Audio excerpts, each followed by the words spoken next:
আসসালামু আলাইকুম। ক্লাস 6 এর ইতিহাসের ক্লাসে আজ তোমাদের প্রাচীন ভারতীয় উপমহাদেশে বিজ্ঞান চর্চা সম্পর্কে আলোচনা করব। গত ক্লাসে আমরা জেনেছি প্রাচীন ভারতীয় উপমহাদেশে সাহিত্য চর্চা সম্পর্কে, এবং সেখানে আমরা দেখেছি যে প্রাচীন ভারতীয় উপমহাদেশের কেমন সাহিত্য চর্চা ছিল, ঋগ বৈদিক যুগে কেমন ছিল, গুপ্ত যুগে কেমন ছিল, তারপর বৌদ্ধ যে শিক্ষা কেন্দ্র নালন্দা, তক্ষশিলা, বলভি, বিক্রমশীল এই সমস্ত মহাবিহারগুলোতে কিভাবে শিক্ষাদান করা হতো।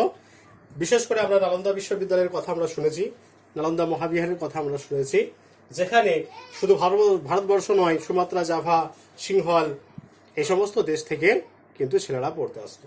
10,000 সেখানে ছাত্র শিক্ষক মিলে 10,000 জন সেখানে থাকতো। এগুলো আমরা গত ক্লাসে জেনেছি। দেখো, আজকে আমরা জানবো এই প্রাচীন ভারতীয় উপমহাদেশের বিজ্ঞান চর্চা সম্পর্কে। তাহলে বিজ্ঞান, দেখো বিজ্ঞান কি? বিজ্ঞান হচ্ছে এমন একটা বিষয় যে বিষয়ের ক্ষেত্রে বিশেষভাবে জ্ঞান অর্জন করা যায়। তাহলে বিজ্ঞান এমন একটা বিষয় যে বিষয়ে কোনো বিষয়ে বিশেষভাবে জ্ঞান অর্জন বা দক্ষতা অর্জনকে বোঝায়। আর প্রযুক্তি, তাহলে বিজ্ঞান আর প্রযুক্তি দুটো জিনিস আছে। প্রযুক্তিকে টেকনোলজি বলা হয় ইংরেজিতে। প্রযুক্তি মানে হচ্ছে বিশেষ জ্ঞান, প্রযুক্তি মানে হচ্ছে বিশেষ জ্ঞান বা প্রয়োগ করা। তাহলে বিজ্ঞান শব্দের অর্থ হচ্ছে বিশেষভাবে জ্ঞান অর্জন করা কোনো বিষয়ে, আর প্রযুক্তি কথার অর্থ হচ্ছে প্রয়োগ করা। তাহলে বিজ্ঞান ও প্রযুক্তি, তাহলে কোনো একটা বিষয়ে বিশেষভাবে জ্ঞান অর্জন করাকেই বলা হয় বিজ্ঞান। আর সেটা যখন অ্যাপ্লাই করা হয়, প্রয়োগ করা হয়, তখন সেটাকে বলা হয় প্রযুক্তি। দেখো, তোমাদের এখানে আছে যে রোজকার জীবনে বিজ্ঞান এবং প্রযুক্তি।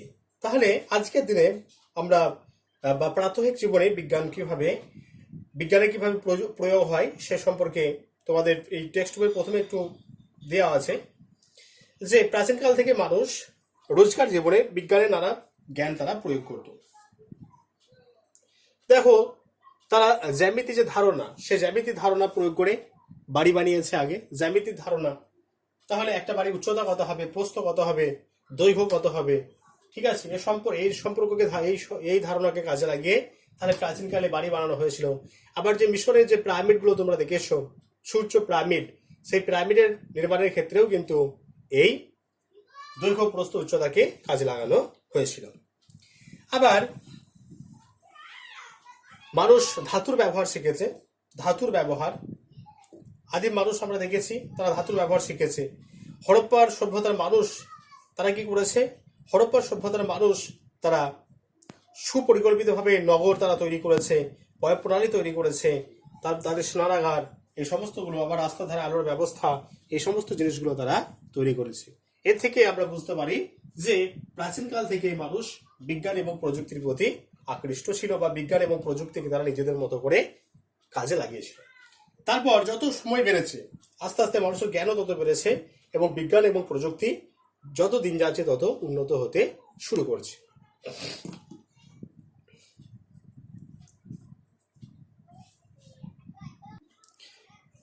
দেখো, তোমাদের পেজ নাম্বার 118 পাতায় এক টুকরো কথা দেওয়া আছে, লক্ষণের শক্তিশীল। লক্ষণের শক্তিশীল, সেই লক্ষণের শক্তিশালী কি বলা আছে যে রামায়ণে একটা গল্প আছে। তা লক্ষণ কে? লক্ষণ হচ্ছে রামের ভাই লক্ষণ, ঠিক আছে, রামের ভাই লক্ষণ। তাহলে রাবণের সঙ্গে যখন যুদ্ধ হয়েছিল, সেই যুদ্ধের সময় রাবণ শক্তিশালী অস্ত্রের আঘাতে লক্ষণকে অজ্ঞান করে দিয়েছিলেন। শক্তিশালী, সেই সময় একজন বিখ্যাত বৈদ্য ছিলেন সুসেন, বিখ্যাত বৈদ্য ছিলেন সে সময় সুসেন।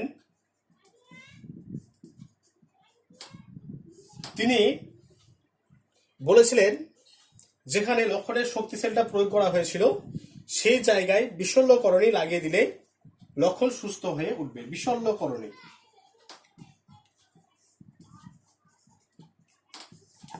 বিশল্যকরণী কি? বিশল্যকরণী হচ্ছে একটা ঔষধি গাছ।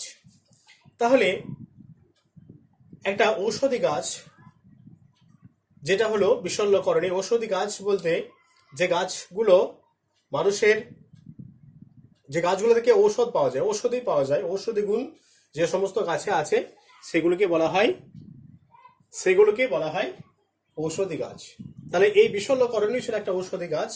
তাহলে সুসেন কি বৈদ্য সুসেন বলেছিলেন যে যদি এই গাছ অর্থাৎ এই বিশল্যকরণী গাছ যদি লক্ষণের শক্তিশালী লাগিয়ে দেওয়া হয় তাহলে কিন্তু লক্ষণ খুব তাড়াতাড়ি সুস্থ হয়ে উঠবে। এরপর এই গাছটা কোথায় ছিল? এই গাছটি ছিল গন্ধমাদন পর্বতে। গন্ধমাদন পর্বতে এই গাছটা ছিল এবং এই গাছটা আনতে পাঠিয়েছিল হনুমানকে। হনুমান এই গাছটা আনতে গিয়েছিলেন, কিন্তু হনুমান কিন্তু এই বিশল্যকরণী গাছটা তিনি চিনতেন না। তাই তিনি কি করেছিলেন যে পুরো পাহাড়টাই নাকি তিনি তুলে এনেছিলেন। এগুলো সব পুরাণের ঘটনা, এগুলো সব রামায়ণের ঘটনা। কতটা এর বাস্তবতা আছে বা এর বিজ্ঞান ভিত্তি কতটা সে সম্পর্কে আমাদের বিশেষ কিছু আমরা জানি না। তাই একটা বড় পাহাড়কে কিভাবে তিনি তুলে আনলেন সেটা একটা প্রশ্ন থেকেই যায়।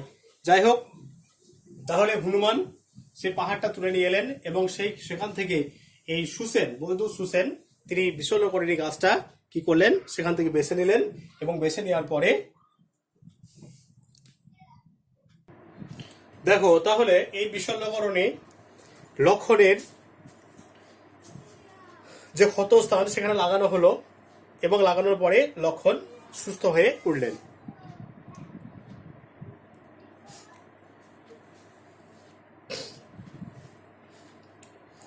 বিশল্যকরণী কথার অর্থ কি? বিশল্যকরণী কথার অর্থ হলো অস্ত্রোপচারের শল্যকরণের পর যে ওষুধ লাগানো হয়। শল্যকরণ বলতে এখানে অস্ত্রোপচার তোমরা জানো। শল্যকরণের পর যে ওষুধ লাগানো হয়।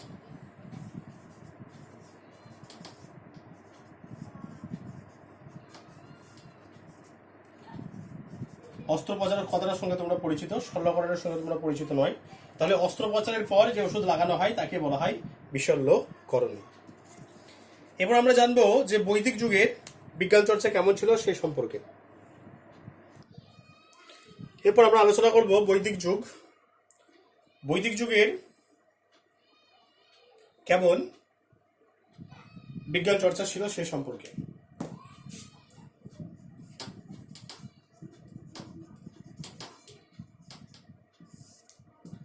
দেখো বৈদিক যুগ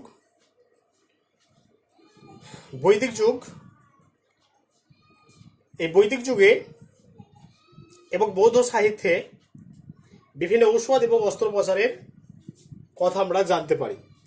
চরক সংহিতা, তাহলে চরকের একটা গ্রন্থ চরক সংহিতা।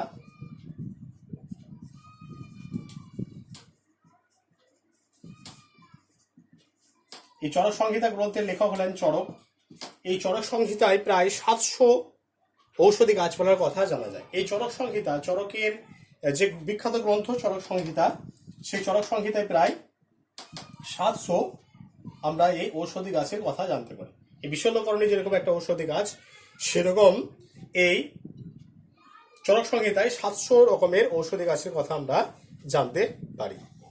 এবং এই বইতে রোগের বিভিন্ন দিক নিয়ে আলোচনা করা আছে। কোন রোগ হলে কিভাবে কোন ঔষধি গাছটা কাজে লাগবে সেই সম্পর্কে বিস্তারিত আলোচনা করা আছে এই গ্রন্থে।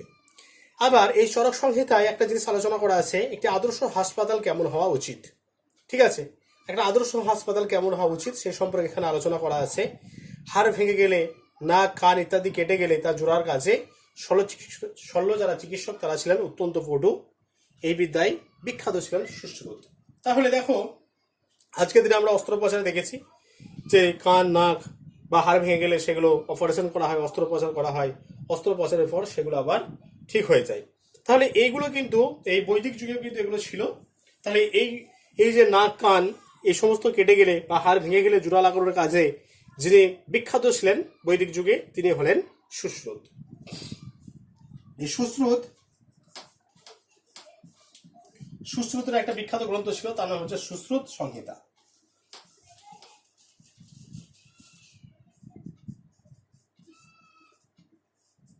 তাহলে চরকের গ্রন্থের নাম চরক সংহিতা, সুশ্রুতের গ্রন্থের নাম সুশ্রুত সংহিতা।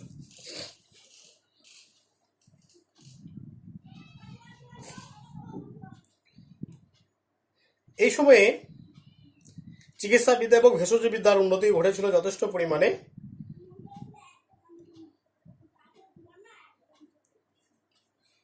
এরপর দেখো তোমাদের টেক্সট বইয়ে জীবক টুকরো কথার মধ্যে দেওয়া আছে জীবক।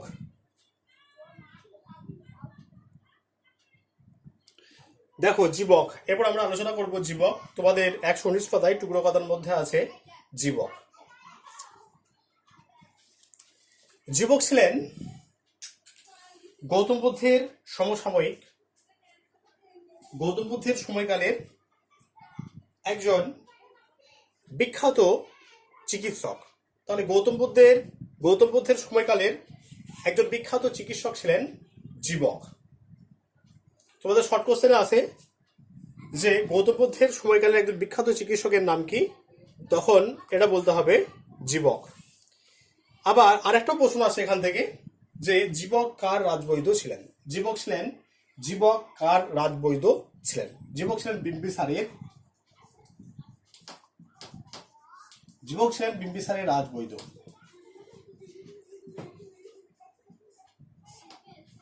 আচ্ছা, বাড়ির চিকিৎসক যেরকম থাকে আজকের দিনে, যারা স্ট্যান্ডার্ড ফ্যামিলি যারা, তাদের বাড়িতে একজন করে ডাক্তার রাখা থাকে, ঠিক একই রকম ভাবে বিম্বিসারের রাজবৈদ্য ছিলেন এই জীবক।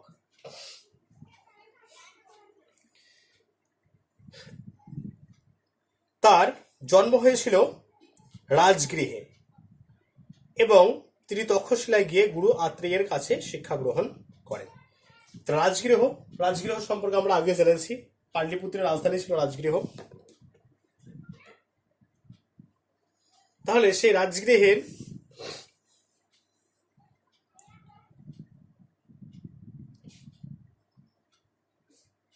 তিনি জন্মগ্রহণ করেছিলেন এবং তক্ষশিলায় তিনি শিক্ষা গ্রহণ করেন। শিক্ষা সমাপ্ত হয়ে যাওয়ার পর তিনি বিভিন্ন গাছপালা তিনি জোগাড় করে নিয়ে আসেন এবং গাছপালা জোগাড় করার পরে সেই গাছপালা থেকে কিভাবে ওষুধ তৈরি হয় বা কোন গাছ থেকে কি ওষুধ তৈরি হয় সেগুলো তিনি তার যারা শিষ্য যারা তাদেরকে তিনি বোঝাতেন বা তার শিষ্যদেরকে তিনি এই বিষয়ে শিক্ষা দিতেন।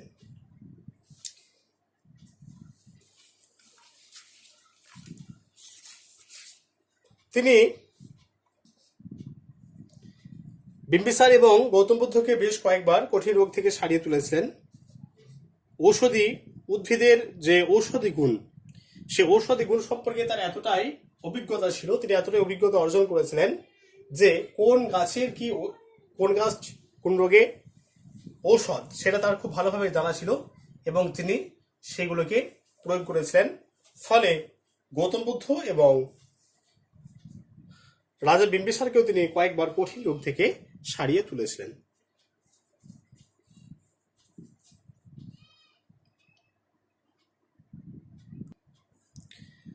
দেখো, জাতিভেদ প্রথা কঠোর হবার ফলে চিকিৎসা বিজ্ঞান চর্চায় একটা সমস্যা তৈরি হয়েছিল।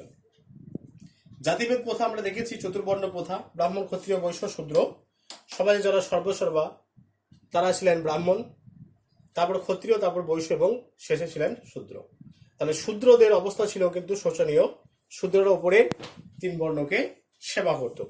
তাহলে এই জাতিভেদ প্রথা যখন কঠোর হয়েছিল সেই সময় চিকিৎসা বিজ্ঞান চর্চায় একটা সমস্যা তৈরি হয়েছিল। তাহলে আগে কি মনে করা হতো, এই চিকিৎসা বিজ্ঞানের আগে যে মনে করা হতো আগের জন্মে পুণ্য করলে পরের জন্মে রোগের হাত থেকে রেহাই পাওয়া যায়। অর্থাৎ তখনকার মানুষ জন্মান্তরবাদী বিশ্বাসী ছিল, অর্থাৎ একসময় তারা যদি পুণ্য করে তাহলে পরের জন্ম যখন আবার সেই মানুষটা যখন পরে জন্ম হয় তখন সেই মানুষটা রোগ জ্বালার হাত থেকে মুক্তি পায় বা তার কিন্তু রোগ জ্বালা সেরকম হয় না। কিন্তু এ ধরনের কথা চিকিৎসা বিজ্ঞানের বিরোধী ছিল। চিকিৎসা বিজ্ঞান কিন্তু এটাকে কখনোই সমর্থন করেনি যে আগের জন্মে একজন মানুষ পুণ্য করেছে বলে পরের জন্মে সে রোগ জ্বালার হাত থেকে মুক্তি পাবে, এই কথাটা কিন্তু চিকিৎসা বিজ্ঞান সমর্থন করেনি। এই কারণে চিকিৎসা বিজ্ঞান তাদের কথার বিরোধী ছিল। রোগ সারাতে গেলে নানান রকম খাদ্যের কথা বলা ছিল, অথচ সেই খাদ্যের অনেকগুলি ধর্মশাস্ত্র মতে খাওয়া ছিল নিষিদ্ধ। একজন মানুষ সুস্থ স্বাভাবিক থাকলে তাকে বিভিন্ন রকমের খাবার খেতে হয়। ঠিক আছে, একজন মানুষ সুস্থ স্বাভাবিক থাকবে, সুস্থ স্বাভাবিক একটা মানুষকে রাখতে গেলে কি করতে হবে, তাকে বিভিন্ন রকমের পুষ্টিগুণ সম্পন্ন খাদ্য তাকে গ্রহণ করতে হবে। আবার দেখো, তাহলে বিভিন্ন রকমের যে পুষ্টি সমৃদ্ধ খাদ্য, সেই খাদ্যের ওপর আবার ধর্মশাস্ত্রগুলি আবার নিষেধ করেছিল যে এই জিনিসগুলো খাওয়া যাবে না। এর ফলে কি হয়েছিল না, ধর্মশাস্ত্রের সঙ্গে চিকিৎসা বিজ্ঞানের একটা বিরোধ তৈরি হয়েছিল। তাহলে কেন বিরোধটা বাড়ছে? এখন চিকিৎসা বিজ্ঞান কি বলছে, একজন মানুষের কি কি শরীরে পুষ্টিকর জিনিস সেগুলো চিকিৎসা বিজ্ঞান ঠিক করে দিচ্ছে যে এই জিনিসগুলো যদি একজন মানুষ খায়, সে মানুষটা নিরোগ হবে, তার রোগ জ্বালা হবে না, বা রোগ জ্বালা হলে অনেকটা কম হবে। আবার সেই জিনিসগুলোর উপরে আবার ধর্মশাস্ত্রগুলো কি করছে, ধর্মশাস্ত্র আবার সেগুলোর উপর নিষেধাজ্ঞা জারি করছে যে এইগুলো খাওয়া যাবে না। এই কারণের জন্যই চিকিৎসা বিজ্ঞানের সঙ্গে ধর্মশাস্ত্রের একটা বিরোধ তৈরি হয়েছিল। সুশ্রুত সংহিতায়, তাহলে সুশ্রুত সংহিতা একটু আগে বলেছি, সুশ্রুত সংহিতা সুশ্রুতের লেখা, বিখ্যাত যিনি শল্য চিকিৎসক ছিলেন, এই সুশ্রুত সংহিতা, তাহলে সুশ্রুত সংহিতায় চিকিৎসা বিজ্ঞানের একটা গুরুত্বপূর্ণ অংশ ছিল শব ব্যবচ্ছেদ বা মরা কাটা। যেটাকে মরা কাটা বলতে যেটাকে এখন পোস্টমর্টেম বলা হয়। একজন মানুষ মারা যাবার ফলে, মারা যায় কোনো দুর্ঘটনায় যদি একজন মানুষ মারা যায়, তাহলে সেই মানুষটাকে কি করা হয়, তার গলা থেকে নিয়ে পেট পর্যন্ত ফেরে বিভিন্ন ডাক্তাররা বেশ কিছু নমুনা সংগ্রহ করে। নমুনা সংগ্রহ করার পর মানুষটা কিভাবে মারা গেল তার প্রকৃত কারণ ঠিক করে, যেটাকে পোস্টমর্টেম রিপোর্ট বলা হয়। একজন মানুষ অ্যাক্সিডেন্টে মারা গেলে তার পোস্টমর্টেম রিপোর্ট করে, সেটাকে আমরা জানি। সেটাকে কিন্তু আগেকার দিনে শল্য বা শব ব্যবচ্ছেদ বলা হতো। শব ব্যবচ্ছেদ, শব মানে মৃত, তাহলে শব ব্যবচ্ছেদ বলা হতো, বা মরা কাটা বাংলায় যেটাকে বলে। শব মানে মৃত, মরা কাটা। এই যে মরা কাটা, এই মরা কাটা কিন্তু এই মরা বা ডেড বডি যেটাকে শব বা মৃতদেহ, এই শব বা মৃতদেহ ছিল, ছোঁয়া ছিল নিষেধ। ধর্মশাস্ত্রে কিন্তু একজন মানুষ মারা গেলে তাকে ছোঁয়া নিষিদ্ধ ছিল। আবার ফলে মরা কাটা নিষিদ্ধ হওয়ার জন্য শারীরবিদ্যা এবং শল্য চিকিৎসার চর্চা ধীরে ধীরে কমে গেল। কেন কমে গেল? দেখো, একজন মানুষ মারা গেল, তাকে ওই যে মানুষটা মারা গেল তাকে কেটে তার ভেতরের জিনিসগুলো পরীক্ষা নিরীক্ষা করবে, এই যে, এবং তাদের আবার স্টুডেন্ট যারা শিষ্য যারা, তাদের জ্ঞান বাড়বে। এক্ষেত্রে কি করেছিল না, ধর্মশাস্ত্রগুলি বিধিনিষেধ আরোপ করেছিল। তাই কি হলো না, আস্তে আস্তে এই যে শারীরবিদ্যা এবং শল্য চিকিৎসা বিদ্যার চর্চাটা কিন্তু আস্তে আস্তে কমতে শুরু করলো। অর্থাৎ মানুষরা সেদিক থেকে বিমুখ হয়ে পড়লো। কেন বিমুখ হয়ে পড়লো না, যেহেতু এগুলোতে ধর্মশাস্ত্রগুলো নিষেধ আরোপ করেছে, এই কারণে তারা আস্তে আস্তে সেখান থেকে বিমুখ হয়ে পড়ল। বাগভট্ট এর পর থেকে শল্য চিকিৎসার ব্যাপারে তেমন কিন্তু উৎসাহ ছিল না। তাছাড়া চিকিৎসকেরা রোগী ব্রাহ্মণ না শূদ্র তার বিচার করতেন না। ফলে প্রচলিত বর্ণপ্রথার সঙ্গে চিকিৎসা বিদ্যার বিরোধিতা তৈরি হয়। একজন ধরো মৃতপ্রায় মানুষ বা একজন অসুস্থ মানুষ, সে চিকিৎসার জন্য গেলে একজন ডাক্তার কিন্তু তাকে কখনোই জিজ্ঞাসা করবে না যে তুমি ব্রাহ্মণ না ক্ষত্রিয় না বৈশ্য না শূদ্র না হিন্দু না মুসলিম। তাকে কিন্তু কোনো কিছু জিজ্ঞাসা করবে না, তাকে কিন্তু ট্রিটমেন্ট করবে, চিকিৎসা করবে। তাহলে যেহেতু এই চিকিৎসা বিজ্ঞানে এই ব্রাহ্মণ ক্ষত্রিয় শূদ্র এরকম বিচার হতো না, তাই এগুলো ছিল বর্ণাশ্রম প্রথার বিরোধী। তাই কিন্তু চিকিৎসা বিদ্যার সঙ্গে এই বর্ণাশ্রমের যে বিরোধিতা, সেটা আস্তে আস্তে বিরোধিতা একটা তৈরি হয়েছিল।